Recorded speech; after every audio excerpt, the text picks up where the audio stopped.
जय श्री कृष्णा मित्रों, राधे राधे। दोष किसके कुल में नहीं है? कौन ऐसा है जिसे डख ने नहीं सताया? अवगुण किसे प्राप्त नहीं हुए? सदैव सुखी कौन रहता है? मनुष्य का आचरण व्यवहार उसके खानदान को बताता है। भाषण अर्थात उसकी बोली से देश का पता चलता है। विशेष आदर सत्कार से उसके प्रेम भाव का तथा उसके शरीर से भोजन का पता चलता है। कन्या का विवाह अच्छे कुल में करना चाहिए। पुत्र को विद्या के साथ जोड़ना चाहिए। दुश्मन को विपत्ति में डालना चाहिए और मित्र को अच्छे कार्यों में लगाना चाहिए।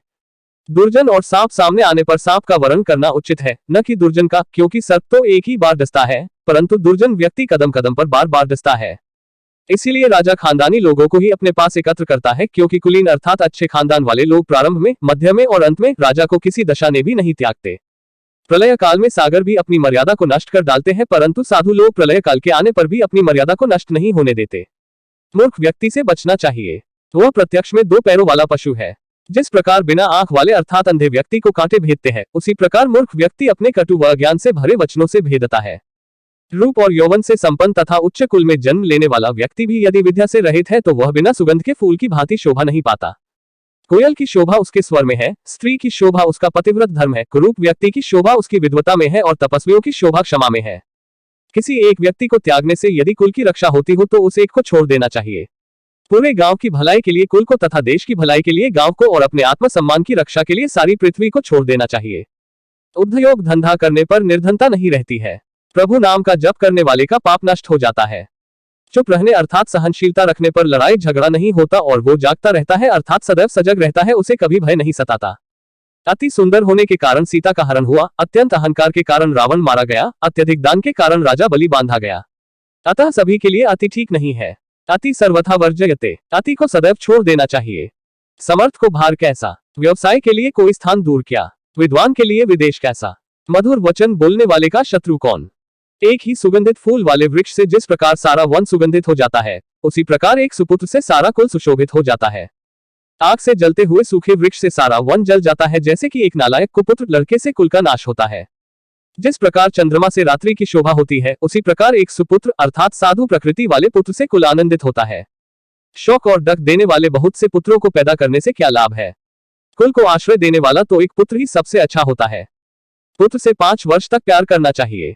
उसके बाद 10 वर्ष तक अर्थात 15 वर्ष की आयु तक उसे दंड आदि देते हुए अच्छे कार्य की ओर लगाना चाहिए।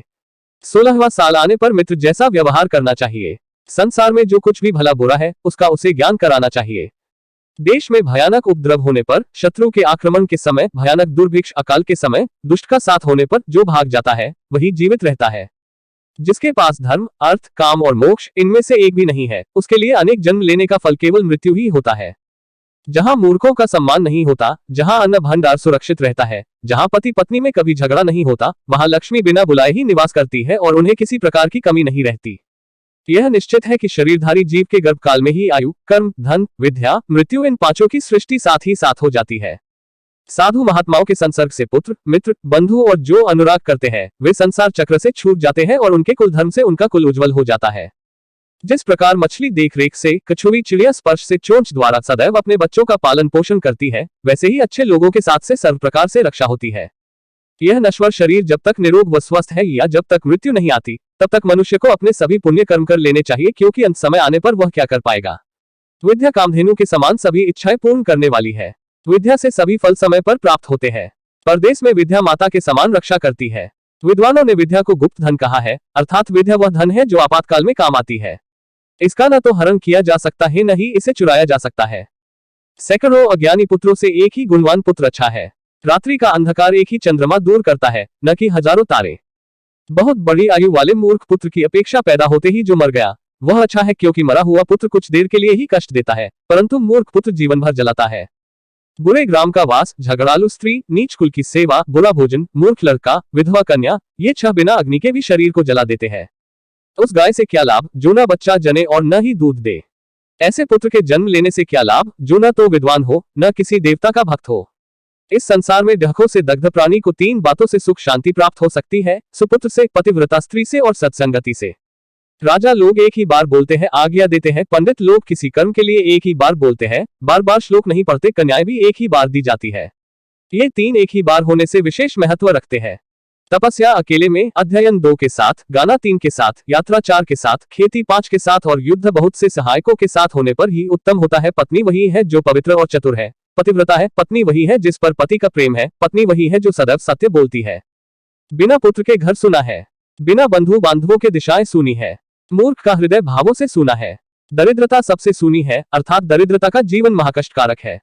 बार बार अभ्यास न करने से विद्या विष बन जाती है। बिना पचा भोजन विष बन जाता है। दरिद्र के लिए स्वजनों की सभा या साथ और वृद्धों के लिए युवा स्त्री विष के समान होती है। दयाहीन धर्म को छोड़ दो, विद्याहीन गुरु को छोड़ दो, झगड़ालू और क्रोधी स्त्री को छोड़ दो और स्नेहविहीन बंधु बांधवों को छोड़ दो। बहुत ज्यादा पैदल चलना मनुष्यों को बुढ़ापा ला देता है। घोड़ों को एक ही स्थान पर बांधे रखना और स्त्रियों के साथ पुरुष का समागम न होना और वस्त्रों को लगातार धूप में डाले रखने से बुढ़ापा आ जाता है।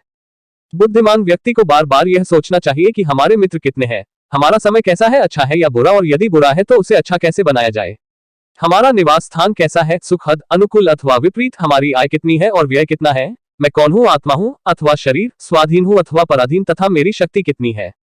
जन्म देने वाला पिता, उपनयन संस्कार कराने वाला, विद्या देने वाला गुरु, अन्नदाता और भय से रक्षा करने वाला, ये 5 पितर माने जाते हैं। राजा की पत्नी, गुरु की स्त्री, मित्र की पत्नी, पत्नी की माता, सास और अपनी जननी, ये 5 माताएं मानी गई है। इनके साथ मातृवत व्यवहार ही करना चाहिए। अग्निदेव ब्राह्मणों, क्षत्रियों और वैश्यों के देवता है। ऋषि मुनियों के देवता हृदय में है। अल्प बुद्धि वालों के देवता मूर्तियों में है और सारे संसार को समान रूप से देखने वालों के देवता सभी जगह निवास करते हैं। स्त्रियों का गुरु पति है। अतिथि सबका गुरु है। ब्राह्मण, क्षत्रिय और वैश्य का गुरु अग्नि है तथा चारों वर्णों का गुरु ब्राह्मण है। जिस प्रकार घिसने, काटने, आग में तापने, पीटने, इन 4 उपायों से सोने की परख की जाती है, वैसे ही त्यागशील, गुण और कर्म, इन चारों से मनुष्य की पहचान होती है। भय से तभी तक डरना चाहिए जब तक भय आए नहीं। आए हुए भय को देखकर निशंक होकर प्रहार करना चाहिए, अर्थात उस भय की परवाह नहीं करनी चाहिए। एक ही माता के पेट से और एक ही नक्षत्र में जन्म लेने वाली संतान समान गुण और शील वाली नहीं होती, जैसे बेर के कांटे।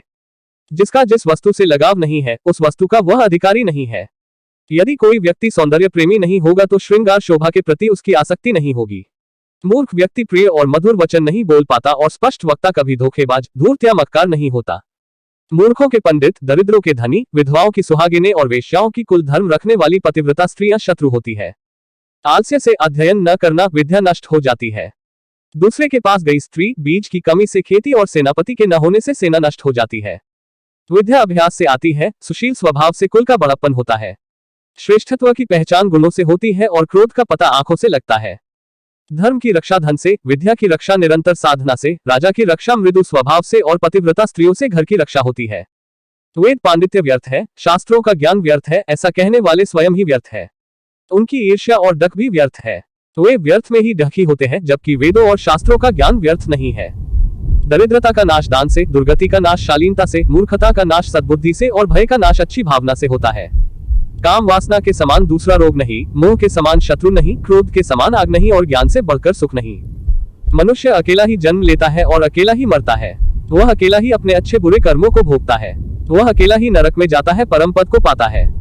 ब्रह्मज्ञानियों की दृष्टि में स्वर्ग तिनके के समान है, शूरवीर की दृष्टि में जीवन तिनके के समान है, इंद्रजीत के लिए स्त्री तिनके के समान है और जिसे किसी भी वस्तु की कामना नहीं है, उसकी दृष्टि में यह सारा संसार क्षणभंगुर दिखाई देता है। वह तत्वज्ञानी हो जाता है। विदेश में विद्या ही मित्र होती है, घर में पत्नी मित्र होती है, रोगियों के लिए औषधि मित्र है और मरते हुए व्यक्ति का मित्र धर्म होता है, अर्थात उसके सत्कर्म होते हैं। समुद्र में वर्षा का होना व्यर्थ है, तृप्त व्यक्ति को भोजन करना व्यर्थ है, धनिक को दान देना व्यर्थ है और दिन में दीपक जलाना व्यर्थ है। बादल के जल के समान दूसरा जल नहीं है, आत्मबल के समान दूसरा बल नहीं है, अपनी आंखों के समान दूसरा प्रकाश नहीं है और अन्न के समान दूसरा प्रिय पदार्थ नहीं है। निर्धन धन चाहते हैं, पशु वाणी चाहते हैं, मनुष्य स्वर्ग की इच्छा करते हैं और देवगण मोक्ष चाहते हैं। सत्य पर पृथ्वी टिकी है, सत्य से सूर्य तपता है, सत्य से वायु बहती है, संसार के सभी पदार्थ सत्य में निहित है। लक्ष्मी अनित्य और अस्थिर है, प्राण भी अनित्य है। इस चलते फिरते संसार में केवल धर्म ही स्थिर है। पुरुषों में नाय धूर्त होता है, पक्षियों में कौवा, पशुओं में गीदड़ और स्त्रियों में मालिन धूर्त होती है। मनुष्य को जन्म देने वाला, यज्ञोपवीत संस्कार कराने वाला पुरोहित, विद्या देने वाला आचार्य, अन्न देने वाला, भय से मुक्ति दिलाने वाला अथवा रक्षा करने वाला, ये 5 पिता कहे गए हैं। वीडियो अच्छी लगे तो लाइक करें और चैनल को सब्सक्राइब करें।